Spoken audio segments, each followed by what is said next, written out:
Continuamos con nuestro relato de la Guerra Civil Española en tiempo real. Hoy es 7 de mayo de 1938 y esta semana ha comenzado con un importante comunicado del Gobierno de la República.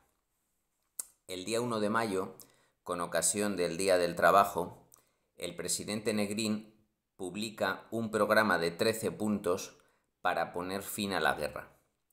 Es un texto que se debatió ayer en el Consejo de Ministros y se inspira en los 14 puntos de Wilson, del presidente norteamericano Woodrow Wilson, que presentó al Congreso el 8 de enero de 1918 como principios para la paz y poner término a la Primera Guerra Mundial.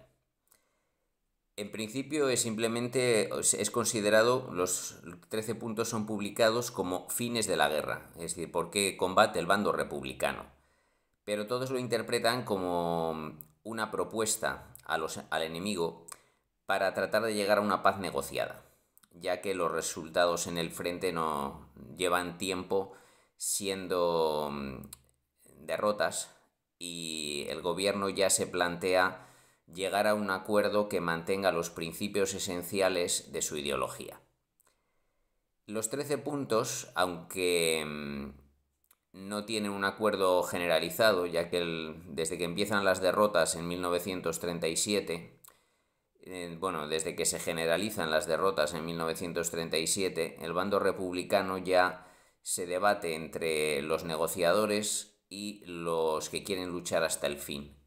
Y a medida que la guerra empeora, pues este conflicto va a continuar.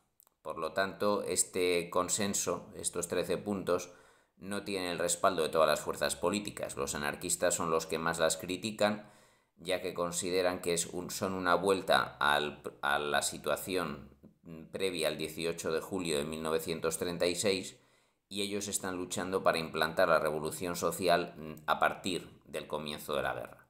Han sido naturalmente bastante relegados en lo político y hasta perseguidos por el gobierno republicano influido por los comunistas, y por ello naturalmente su opinión no es tenida en cuenta. Se plantean los 13 puntos resumidos de la manera siguiente. Los dos primeros puntos se refieren a la independencia de España y liberarla de militares extranjeros. Es una clara referencia a los italianos y alemanes que combaten el bando franquista, pero implica que también se van a retirar las brigadas internacionales. Si el objetivo es llegar a la paz, evidentemente no será necesaria la presencia de ninguna de las fuerzas militares extranjeras. El punto 3 es claro: república democrática. Lo de república podía ser negociable por algunos miembros del bando contrario, como la Falange, pero lo de democrática es algo que no defiende ninguno de los combatientes del bando franquista. Franco tiene claro que lo que se implanta en su territorio es la dictadura y por lo tanto volver a una democracia y además republicana es algo que va a rechazar. El punto 4 establece un plebiscito para determinar la estructuración jurídica y social.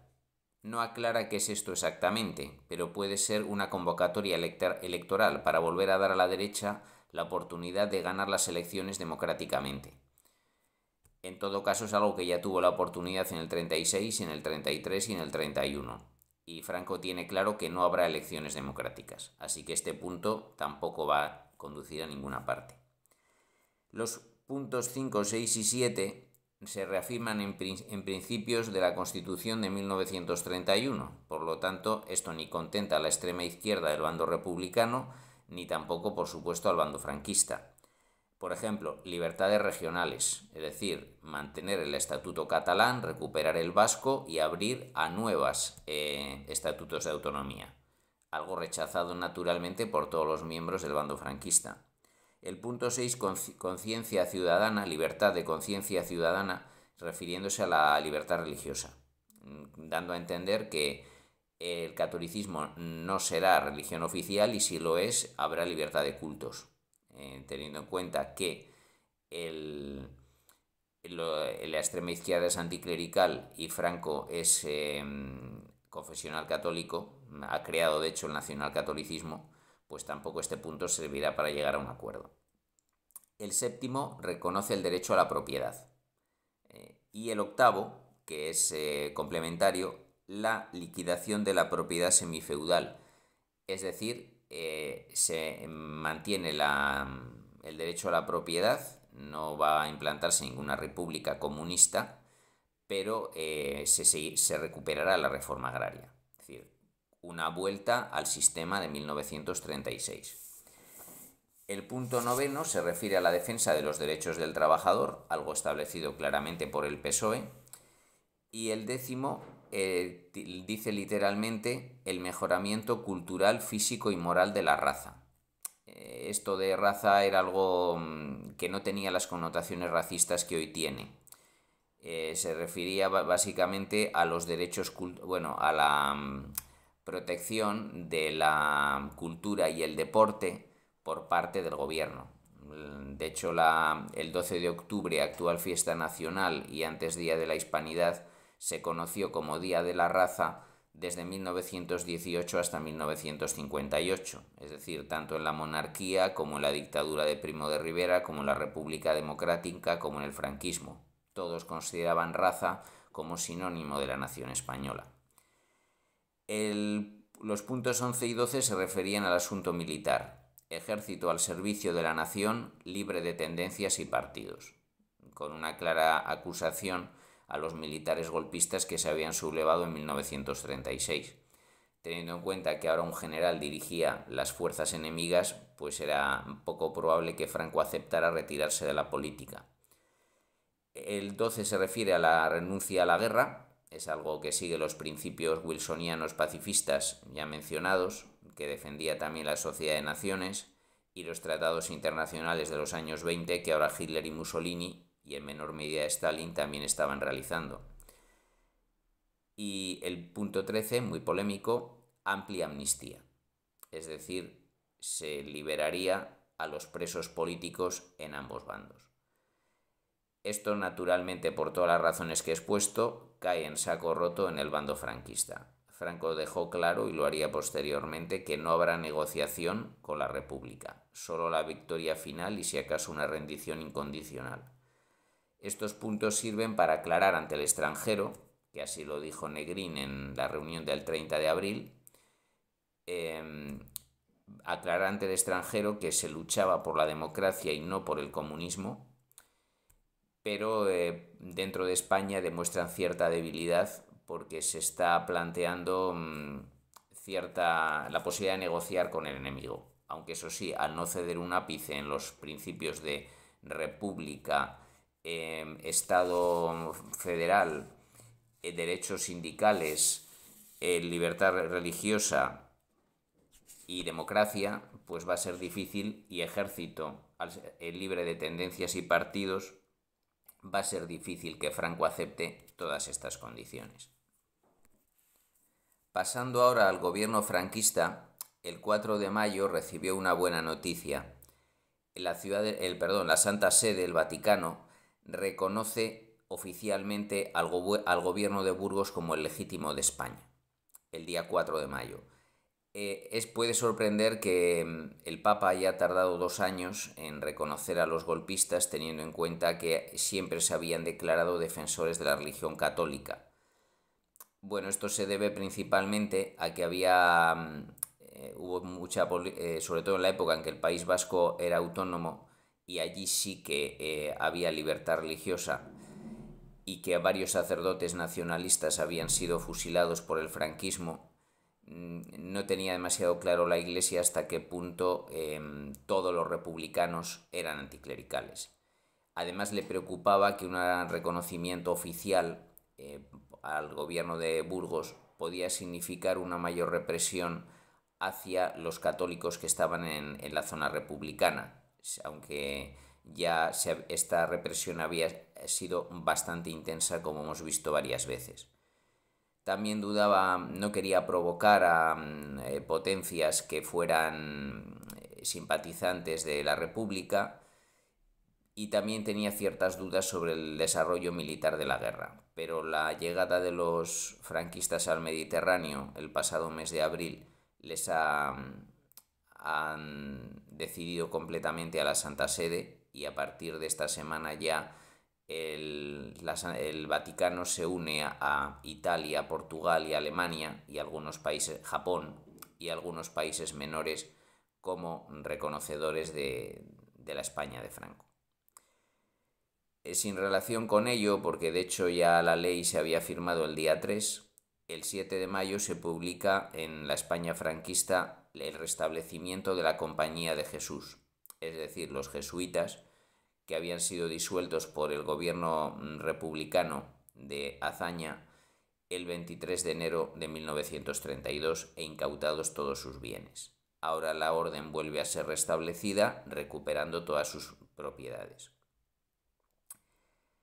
Enlazando esto con la política internacional, podemos decir que el 3 de mayo hubo una reunión en la Secretaría de Estado norteamericana, donde el secretario Cordell Hull se mostró a favor de una propuesta realizada por el senador republicano por Dakota del Norte, Gerald Nye, para que se levantara el embargo de armas a España, es decir, que se pudiera vender tanto a Franco como a la República. Esto interesaba más al gobierno republicano porque se podrían recibir armas de una potencia democrática y no solo de la URSS. Pero la propuesta quedó pronto en ello, es decir, no pudo salir adelante porque el New York Times la propuesta existía, era pública porque se presentó en el Congreso, pero que el gobierno, es decir, la Secretaría de Estado estaba a favor, era algo que se debatió en esta reunión secreta del 3 de mayo y que el 5 de mayo alguien la filtró al New York Times y toda la opinión pública norteamericana supo de este plan. Hay que recordar que había abundante población irlandesa e italiana en los Estados Unidos que eran declaradamente católicos y por tanto seguidores de la España franquista.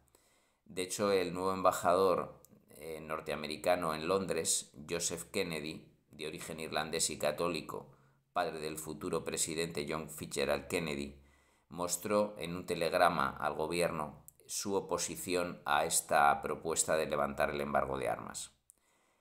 El presidente Roosevelt, que estaba descansando en las Islas Bahamas, regresó apresuradamente para hablar con Cordell Hull y paralizó es decir, mostró el rechazo del gobierno norteamericano a la propuesta de Nye, que finalmente no fue aprobada. Aunque esto tuvo lugar 2 días después, el 9 de mayo, el presidente Roosevelt le dijo al secretario de Interior, Ickes, que levantar el embargo significaría perder todos los votos de los católicos el próximo otoño, ya que en el otoño de 1938, en noviembre, tocaban las elecciones de midterm, es decir, en mitad de mandato presidencial se renovaba un tercio del Senado y toda la Cámara de Representantes. Entonces calculaba que un apoyo a la República vendiendo armas podría privarle al Partido Demócrata del apoyo de los católicos irlandeses e italianos. Añadía Roosevelt a Ickes: los miembros demócratas del Congreso están inquietos ante aquella perspectiva y no quieren hacerlo. Por lo tanto, Estados Unidos siguió manteniendo el embargo de armas a España durante la guerra. Muchos acontecimientos políticos esta semana, por tanto, pero hay que hablar algo de los militares, donde el frente solo se está moviendo en el Levante y de hecho hasta el 3 de mayo no pudieron continuar los avances por un temporal de lluvias. Ese día se produce el ataque de 2 cuerpos de ejército que llevan combatiendo en la zona desde hace ya varias semanas, que son el Cuerpo de Ejército de Galicia en el sector costero de Castellón y el Cuerpo de Ejército de Castilla en el sector interior, es decir, Teruel. El día 3 de mayo se crea un destacamento de enlace entre ambos cuerpos que se otorga el mando al general García Baliño. El destacamento de enlace es una división, la primera de Navarra, reforzada por una brigada de la 61 División, más otra de caballería y el apoyo de artillería, carros y aviación. El ataque solo progresa en el sector costero, ya que la resistencia del 13 Cuerpo de Ejército Republicano en el sector de Teruel y el Ejército de Maniobra en el sector de Castellón son muy fuertes.